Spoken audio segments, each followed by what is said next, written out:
he's got a nice one on the board already this morning, Mark. We're going to see a lot of old school fishing this week. And we're watching Klein catch some scoreable bass on a spinnerbait. I think a spinnerbait, a jig, creature bait, things like that's going to go. But Gary's hooked up with one of these big Jordan bass on a spinnerbait early morning. Gary's got a 4-pound, 3-ouncer landed in period 1. 8 pounds, 4 ounces, 3 scoreable bass total for the Hall of Famer Gary Klein. Saw Shin Fukai taking off early this morning, and here is Shin here in period number 1.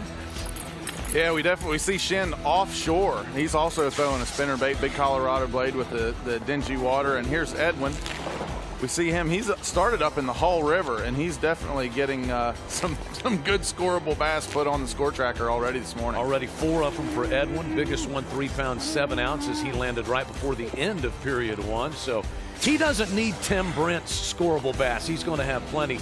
Here's Jacob Wheeler. Is he a contender this week, Marty? Oh, absolutely. When you hear Newell talk about covering water and putting a lot of quality of water in front of you, Wheeler's one of the best there is. Jacob Perosnik has a 3-pound, 7-ouncer, 3 scoreable bass, and 6 pounds, 7 ounces for Jacob Perosnik. He would like to make a push. First couple of events, not his greatest, JT. Yeah, you know, Perosnik is one of the few guys that have some experience on these lakes. So, you know, that might be something to say for Jacob for the rest of the week. Now, here's Andy Morgan. This is going right into his wheelhouse. He's throwing a spinnerbait right now, but he is a shallow water expert, and he's going to show us that this week. You feel like he's a guy that may have figured something out already this morning, JT? I really do.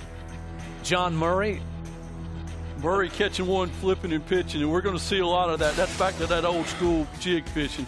Good start for Fred Ravana. He has 4 scoreable bass. Biggest one, 4 pounds and 7 ounces for Boom Boom here.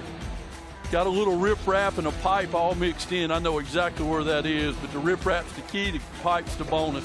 Man, these fish are just pushing in. JT, I'm watching these fish in the back of the cove all the way out to the front of the points and every place in between. These things are on the move.